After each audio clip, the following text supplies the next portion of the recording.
Everyone, welcome back to another exciting installment of Jaraci Cup 14. These are more games by Houston, who's finished all of his group stage games, I think, in like the first week, which was almost unbelievable.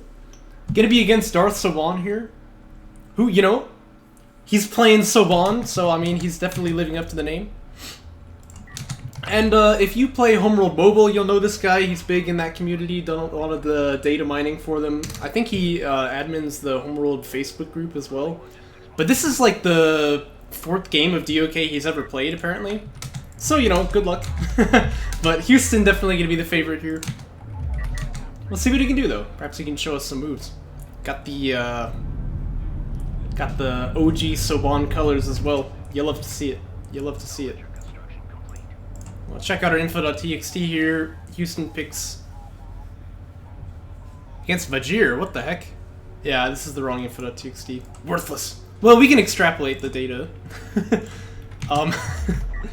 Because, obviously, Houston being the lower seed here, he would have picked for map 1. Oh yeah, that's true. So actually, this was Houston's pick on Kartoba. I was expecting him to pick Shallows because he's really been enjoying that map. But for the Soban Brawl Fest, I'm trying to remember the word for this now. Oh my gosh, I can't remember the word I always use for this. Doesn't matter. It's gonna be on Kartoba, which is a great map for it because this is a very good railgun map. Long open spaces, you know. Should go without saying. And Soban's like the railgun faction, so they're definitely gonna be happy with this. It's SC first by Houston. And for Darth Soban, I'm not exactly sure what he's doing here. You really can't move your, Oh, he had you pick both of them? Ah, I see. Ah. The Phoenixio strat, Anyway, you really want to keep the carrier on the base here because every time the Salvagers have to move, that actually adds up to a really big mining inefficiency. Like, over time, this base here will be like 75% efficient or something. And being the main base, it's the most valuable one, so... yeah, you really don't like to see that. But he's gonna go into AV Fab here. Slugfest! That's what I was thinking of. Slugfest. How could I forget that word? Yeah, the SVS Slugfest. Or... right, well, it will be perfect on Kartoba, because, you know, like I said, big open spaces and all. But yeah, this is what I like to call eco-suicide. And I think the idea some players have is that because you can position between the two bases, you can actually be a little bit faster here, but... like, if you just think about it mathematically, the best you could ever do is make it even. But you also have to factor in that this base has less resources than this one, so being closer to this one is more valuable. And the fact that if the Salvagers don't have to turn or accelerate, then they gain a lot of efficiency there, so... it turns out that any distance between the two bases is less efficient than just being on the main, so... unfortunate to see, but perhaps he'll be able to shape that up for the next games. Railgun Fab starting for him. That's what you want to see. He is Soban, after all. And Houston's gonna get this artifact out.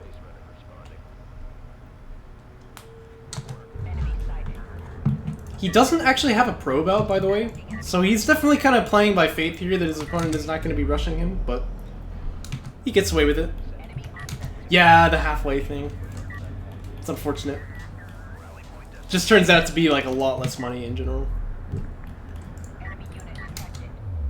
You know, one thing that I always got from, like, RM was that it was hard to understand how to get your eco set up. I always felt like I didn't have any money. And in DOK, it was very simple, right? Like, you just stay on the base, and then you build the logistics unit, right? Like, for Galzian, it's the production cruiser with ref mode, and for Coalition Soban, it's the support cruiser. And you put that on a base, right? It's very simple that way. I think people have tried some funny stuff like this a lot, but it never... I don't know, it never made sense to me because it's pretty obvious that it won't work in my mind. Anyway, we have a lot of LAVs here for Darth Soban. He wants to try and get this extraction out, but there are AAVs out which will probably shut this down. Yeah, you know, AAVs won't fight like 10 LAVs at the same time, but this is only 6, and they do have Armor 1 already, there's 2 of them. And Houston, okay, he's not even interested in the railgun phase of this, he just wants to go straight to BCs. We've seen him do this before. With sometimes disastrous results, but sometimes it works pretty well. It needs to use a self-smoke here. Yep, there it is. Would be great to bring this Space Runner in because he can use the targeting jammer to really mess up these LAVs. Good smoke micro though, but he's still gonna lose one of them. These LAVs are actually fighting back surprisingly well. Wow. Yeah. Now that he gets up onto this high ground though, it looks like they do have to run away. I think that trade turned out to be like 4 or 5 for 1, so I think that still favors Houston, but just barely. Anyway, it's fun to see these Soban BCs come out this early. Houston knows he needs to fight the LAVs with more armor, so that's what he's getting. And this extraction here really does not seem very likely. It's already taken half of its health and damage anyway, so...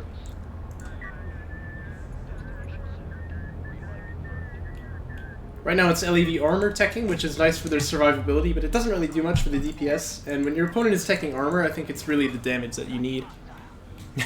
LAV OP, please nerf. Vanilla style.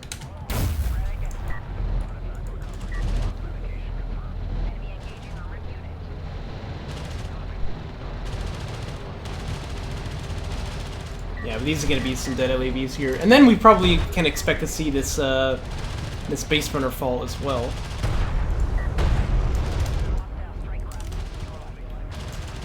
Yep, it'll go down. It's not even trying to get away. Could use the targeting jammer to like buy a bit of time here, but yeah, that one will fall. And indeed, so long had he sat there that the new artifact has already spawned in that location, which is kind of surprising. But Houston's got BCs on the queue already, so this is pretty early. It's like 6.5 minutes here. And these things take like an entire minute to build or something, but yeah, they'll come out. Another artifact gets picked up too, so Houston is really keeping the pressure up on that front.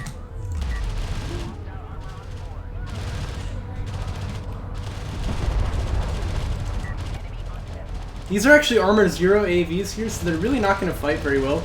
The thing is, for units that have low DPS and high armor like this, AAVs take a long time to kill each other when they get armored up. And so each point of armor actually is really, really impactful.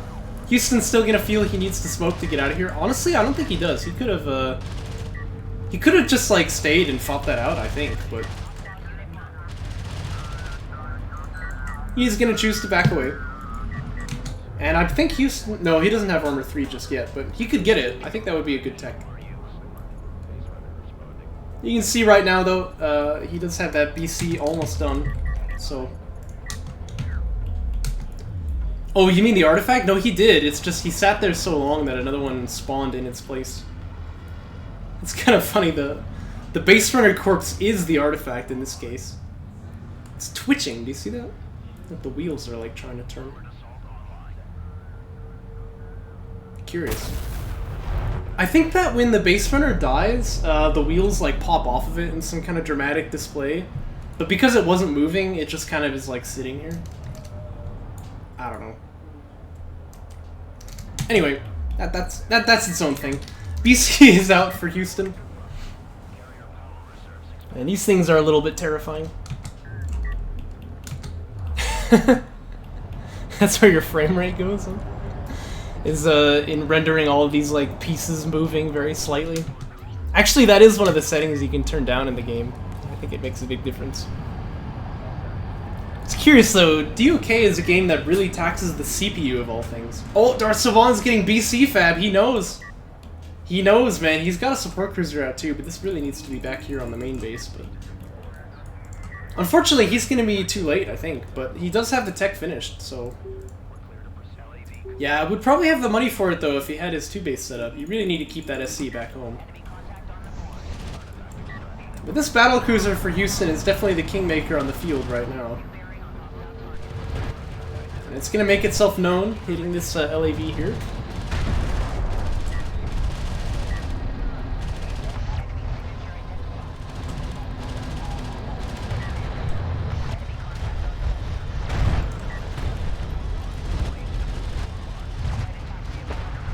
Soban carrier as well going to show up here. This thing's actually quite powered up.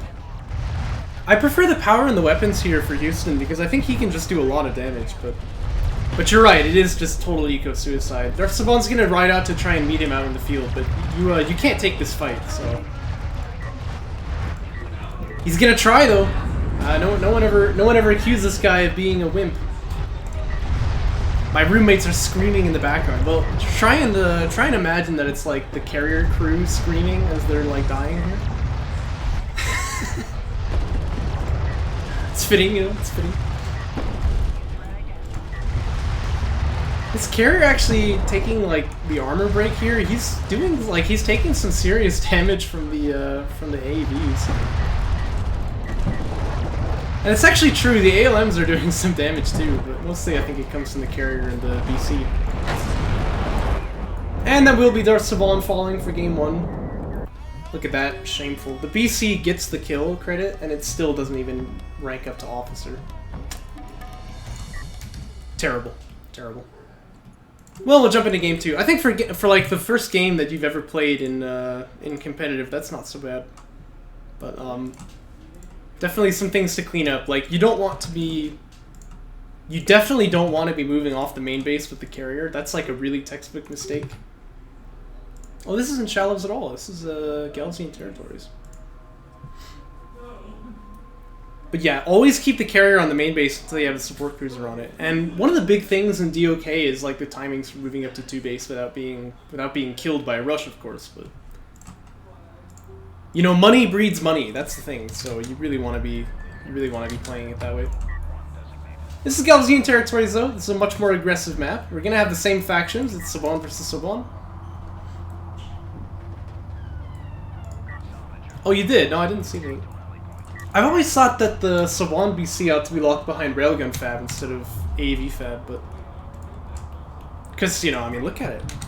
It's got railguns on it, right? Now, you know what would be really funny is if, like, you could build them before you had Railgun Fab, but they just wouldn't even shoot. They're just like these big blocks. Smoke machines, right? Oh, that'd be terrible. Base defenders here already moving out across the field. I actually don't like this from either side, though, because you're really vulnerable to just being killed by a couple of LAVs, and it's Darth Soban who's got them. He's gonna start building them, too. Last time we saw him just kind of hold these in a pattern around the carrier, but you should move them out across the field, see what you can do. You can actually kill this base defender. Oh my gosh. He's drawn like a star on the ground. Anyway, you can... That's weird. You can kill this base defender before he's able to get the extract out, so that would be a nice thing to do. And it's a reason why when you're going SC first, I always recommend you just keep the base defender at home, because if it just dies for nothing, it actually feels really bad. You could have used that money to kickstart your economy instead. But... Joke patch BC. They practically do no damage, I'll tell you. The Soban ones. Actually, I think that Soban BCs and Joke Patch are like way too strong because I didn't realize they fire like 4 times. So I tried to give them like nothing damage, but instead they're actually hurting a lot.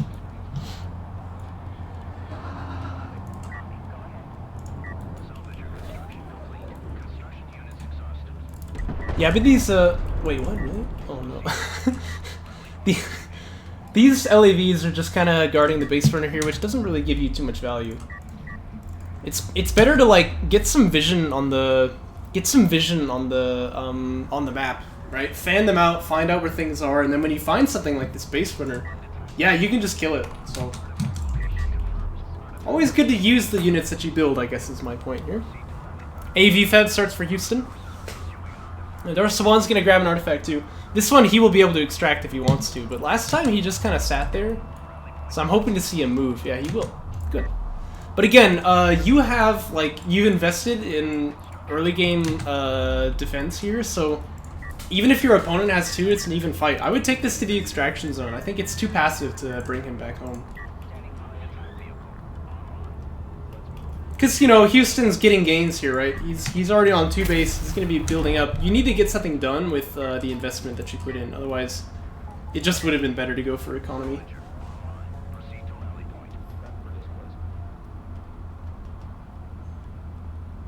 AV Fab for Houston on the way. But already he's going to queue another SC. So he's just going to make the jump to 3 base right away. First contact we had here, though, and this one Darth Soban definitely wins. Base runner's on the way and could turn this potentially with a good TJ, but it's always a little bit dangerous.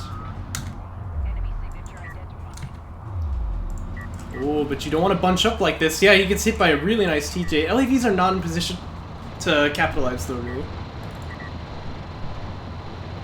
Oh no, but these LAVs are all targeting the base runner. Uh-oh. Uh-oh. If you're not hitting your enemy's DPS source, plus they're hanging out inside the TJ. Ah! Oh, this is not good. This is not good at all. Oh dear. LAVs for Darth Soban even just upgraded their armor to level 2, I think, but it's not going to matter if they're not shooting the LAVs from Houston. He really just wants to kill this base runner, but he might not even get it. Some weird play around the dunes here. Yeah, it looks like the base runner will fall. And there we go. See all the wheels detached and then they roll down the hill. That's what's supposed to happen. Hey, watch out! Oh! Oh, he got hit by the tire. That should just straight up kill the LAV, you know? That's a big tire. Anyway...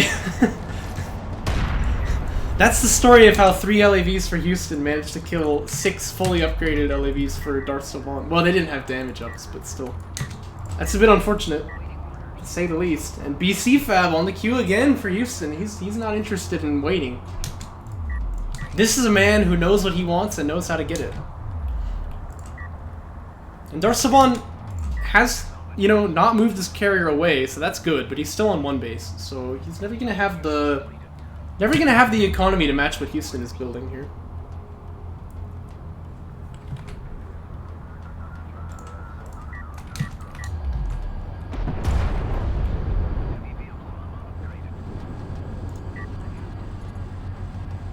And Heavy's level 2 gonna come out for Houston now. So these things will be pretty tanky against the LAVs from his opponent. Darth Soban does have AAV tech done. But again, it's gonna be a huge wallet discrepancy here, you know.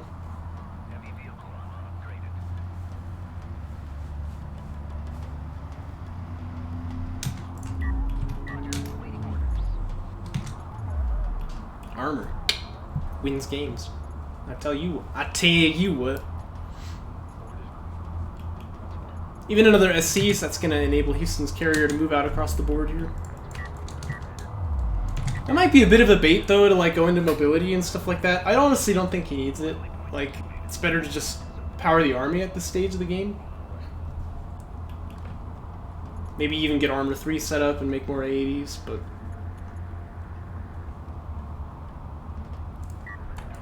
This, to be fair, this is a lot of LAVs, so... You know, potentially he could win this fight. I mean, I think he would win against these 2 AAVs on paper, but Houston also has LAVs in the area. Plus, the smoke can buy a lot of time for them to get there.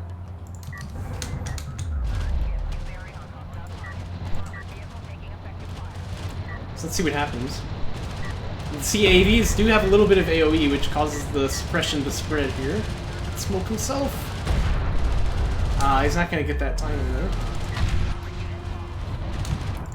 Yeah, you need to be buying time for the LVs to get there, so you want to smoke yourself here. You see how much damage he's doing, it's pretty good. These LEVs with their armor upgrade, they're not very easy to kill, but... Yeah, smoke was never used, so we're not going to have a fight where the LEVs and the AV can fight together. But Houston's carrier is coming, he does have some power in the ALM, so if he deploys one down here, he can stun up the base runner and probably stop it from extracting. Although, this TJ could also be used to try and stop that. There's the ALM in question. You really want to hold ground on this hill, though, but it's a bit awkward if one of your guys isn't shooting. But yeah, he is going to stop the base runner from getting the extract out just barely. And 2 BCs are in the queue here. They're about to pop. And that, I suspect, is when things will get bad. We do have mobility being teched by him, which, like I said, I think you probably don't need it here, but it is nice to have. Also going to build some base runners, and he'll probably just extract as many artifacts as he can. This TJ is still here, by the way.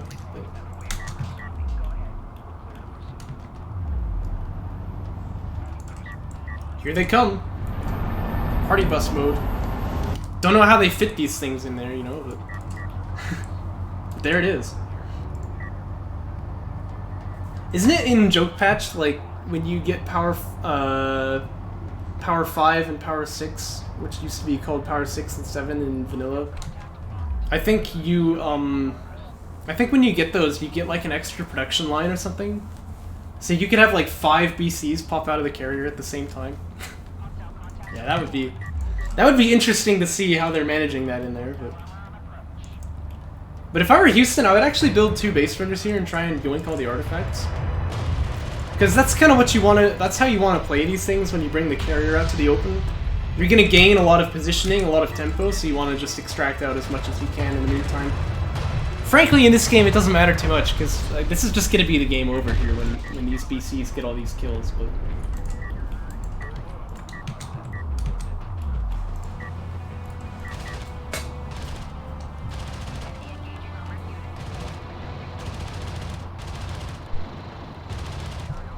Armor 2 does wonders.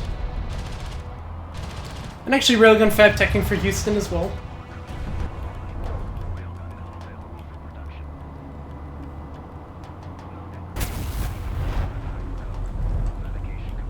There's another extraction. So yeah, this Soban carrier is really powered here. He's gonna put it all in armor. I like it, because again, your DPS really comes from these bad boys, so there's no need to even risk taking damage on this carrier. And again, Darth Soban will just kind of drive out to meet him, but it is going to be... Actually, he took a lot of power, right? I didn't realize that was happening. But... yeah, it is just going to be pretty forlorn here, as Houston has got a massive army set up. And that will net him to kill in game 2. And he takes the series 2-0. The expected result.